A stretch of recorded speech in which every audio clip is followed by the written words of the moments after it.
Okay, I'm not really good with, typing paragraphs and paragraphs to give a detailed story. So I just want to voice memo it to you, and you can, reiterate it to your team. Basically, I had been looking for a recovery house last minute, did a couple of options, which was Virginia Recovery House, Lavish Recovery Home, and one more. I can't recall the name. Virginia was supposed to get back with me. She wasn't able to, but that's why I really wanted to stay. So Lavish was my next option, and from her reviews, it looked amazing. Paid her the deposit. We DM'd, but I can send you the DMs. We talked about, what she offers, this, that, and the third. She claimed 24-hour care. Everything that you'll need, basically. Pick up, drop off, the basics that they tell you that they offer. So she told me it'll be $1,020 for my stay. From the 30th, check out the 4th. Whatever was going on with Zelle, it wasn't letting me send a full amount. So I sent her $500, and then I sent her $500 the next day. So, looking at her page, I just never saw the actual house. So I contacted her. I'm like, hey, what's, are you in the actual home? What's the address so I can have everything situated for my family to know where I'm at? She was like, yes, it's just a private home. You'll get it as soon as you land. I'm talking about Shanna was very cool. Every time I had a question, every time I called, it was fine. Even after I sent my money, it was fine. Okay, so I sent her my I sent her my flight information. I sent her my pre-op information. And she's like, fine. So when I get on the flight, I land at 9:12, mind you. So she's like, I let her know, hey, I'm landed. She was like, okay, let me know when you're in the front. So then she called and was like, hey, check-in isn't until 11, so you'll have to call you an Uber to your pre-op. Mind you, you didn't say that when we've been talking this whole week, and even last night you didn't even say that, but that's fine. So I Ubered to my pre-op, be there a couple of hours. I'm like, hey, I'm done. She's like, okay, so like 20 minutes passed, still no response, like far as your ride's here or whatever. So she's like, hey, I'm about to send you an Uber. I'm tied up right now. Fine. So Uber gets me, then she finally sends me the address. Mind you, this after pre-op, she sends me the address. So we pull up to the Hampton Inn by Hilton. So I'm like, wait. Mind you, it's nothing wrong with a nurse, her team using a nice suite and handling business, but it was kind of odd because you didn't promote this as personal care hotel package. You're a recovery home. So I text them like, hey, I'm here, which was kind of weird to me. This is my first time ever doing a recovery home. I got my boobs done, but of course my friends came with me the first time, but I just wanted to do this correctly by me doing lipo 360. So I'm like, hi, I'm here. She's like, hey, take the elevator to the right and meet me on the 3rd floor. That's suspicious. What's wrong? What's going on? Why, you can't come down and greet me in a hotel lobby that you're, working out of. It's not making sense. So I meet her on the 3rd floor. She's like, hey, mind you, it's 12:30 at this point. I'm after pre-op, I'm sorry.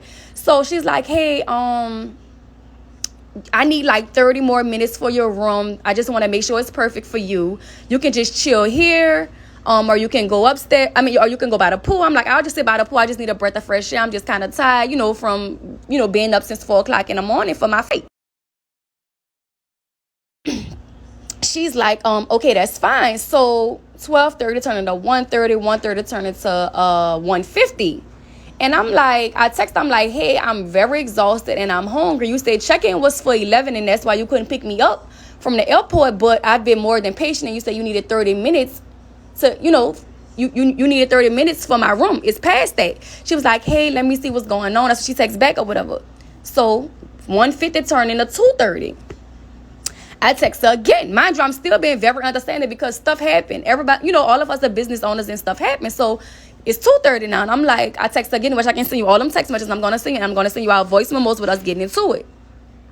So with the voice memos, so 2:30, she's like, I text her again. I'm like, hey, I'm very tired. I'm aggravated. Do you at least have somewhere where I can store my bags so I can go get me something to eat? I've been up since 3 a.m. I haven't ate. I came straight from, I came straight from the plane, so I need somewhere to store my food where I can at least take me a walk to get me something to eat. Mind you, check-in is supposed to be for 11. It's 2:30 now. 2:30 turning to like 2:59. She texts and say, hey, your room is almost finished. You can go up to room 311 because I know you're very tired and hungry, and I'm going to bring your lunch up. Get to the room. It's two Spanish, a man and a woman cleaning. They had sheets on the bed with blood. The room reeked like, basically a room that just finished getting strapped out from surgery because they just had other girls there. It stunk. The people are literally throwing the pillows on the bed. The actual bathroom was filthy. They had stains on the carpet. So I text her, I'm like, hey, it's no way that they've been cleaning this room. I'm like, it's no way they've been cleaning since I've gotten here, right? 11:45, 12. I'll be able to tell you the exact time when I go back through my messages. So she walks up, mind you, Shannon, whatever her name is. She walks up, head down, with that nasty ass pasta on the plate. It's room temperature. She didn't have a water. The plate was barely covered with the plastic utensils that she had. And I'm like, they ain't been cleaning up. She was like, yes, they have. I say, no, they haven't. They just started making the beds. And it's stinking here. So the people acting like they're not speaking English or whatever. So I'm like, okay. I'm telling them, y'all need to change this pillowcase. Y'all need to throw these plates away. Like, they about to leave. They had plates on the counter with yogurt and forks, stuff from other people. They had basically the pads that you use to cover your incisions just still sitting around. I'm like, this not for me. I'm a new person. It's supposed to be clean. They're like, no, baby, you've been here. Did you go to front desk to check in? I said, what are you talking about? I'm here for Lavish Recovery Home. This room is supposed to be spotless. I don't supposed to have anything from the previous person in here. So she walks back in and she just not talking to them. It's just so awkward. She has her head down. She's not talking to them. She's like, sometimes they start speaking in Spanish and the people leave out. She, mind you, no welcome greeting, no package, no refrigerator full of juices. I'm talking about nothing to welcome me and make me feel comfortable going under anesthesia and coming back home to her tomorrow. Because my actual surgery was the 31st. The date that we're talking about is the 30th. So, she looks at me, finally makes eye contact with me, and she's like, I'll be back later so we can have surgery talk. Get settled in. Mind you, the room stinks. I go in the tub. They have hair in the tub. They have the antibacterial soap that was used by the previous girl whose name was Keyshawn Green or something, because I have a photo of her information because her medicine stuff was left inside of the cabinet. The blow dryer is out. They have yellow, green throwing up. You know how when you throw up your stomach lining all over the carpet. So I'm just talking to my family and I'm just like, I'm not comfortable. Like, I really stepped out on a wing in a prayer doing a recovery house, and this is what I came to. Like, it's false advertising. Like, and there was no other team. She didn't have no other people to her. Like, okay, this is Sarah, this is Louie, this is the RN. Like, this is who's gonna be helping you. It's just her. So from there, she's like, so she leaves or whatever. I'm on the phone with my sister. I'm just like, I'm just not comfortable. She was like, if you're not fucking comfortable, you need to cancel the shit, figure it out, or tell that bitch give you your money back. So basically, I sent her a text message. I'm just like, hey, I'm not comfortable with, this hotel setting. It's not upscale at all. It's not welcoming. You gave me my food on a plastic plate. And I just feel like lipo is already a serious surgery. I would need a refund. And I'll just go about my business even if I have to cancel my surgery. So So from there, she sends a long voice memo trying to explain like about the room situation. Mind you, it was no way that if check-in is at 11, I'm sitting in the lobby 2, 3, almost 4 hours and come upstairs and the room still isn't clean.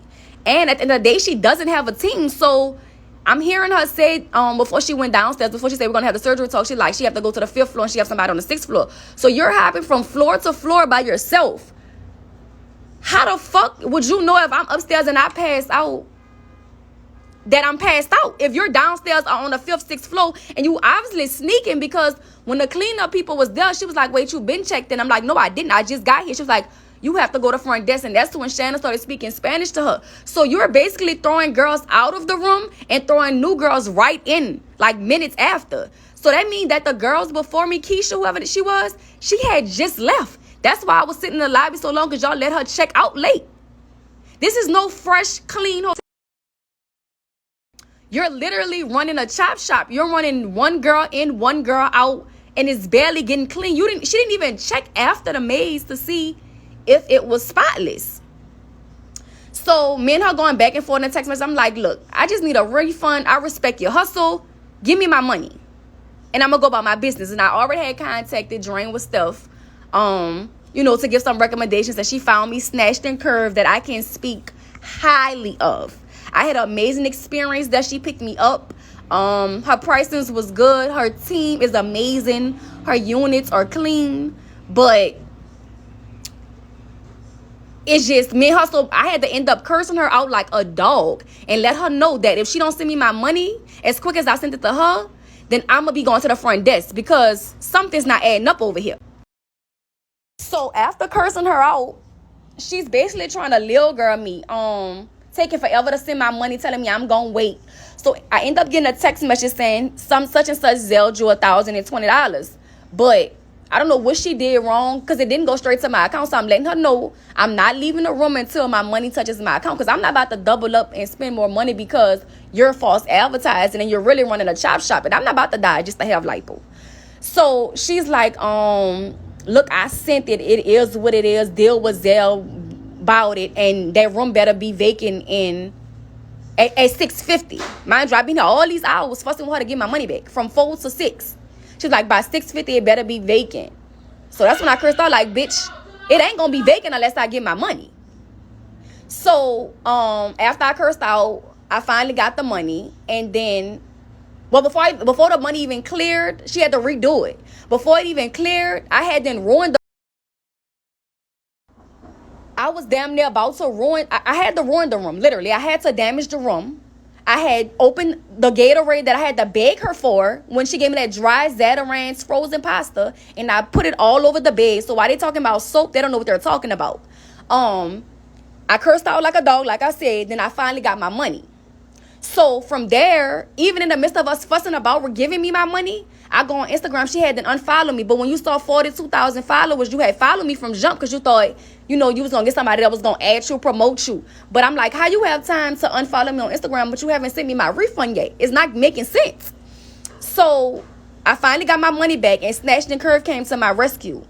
Then I had an amazing experience with lipo and everything. So when I got to Snatched and Curves, I was so irritated and agitated. She told me about you guys' business page to reach out to you to let you know what's going on, that she's literally leaving girls for dead in there. I didn't fully get left for dead, but I personally didn't get left for dead, but it's serious. She's literally false advertising. She's charging $250 a night, I guess, something like that. She's trying to brag on the hotel, saying it's $200 or $500 a night. This the best deals in Miami. No, it's not. And it's just not safe. She don't have a team. She didn't have a welcome package. She didn't even have a robe. They had the old girl's robe in the bathroom with blood on it. And I can send you the messages once you listen to all these voice memos if you would like. But Shannon is cutthroat. You can see from her business page, you can't add her. Like, if I was to try to add her and say I loved my state, I can't add her. Her comments are limited, and you can't tag her in posts. Something is wrong.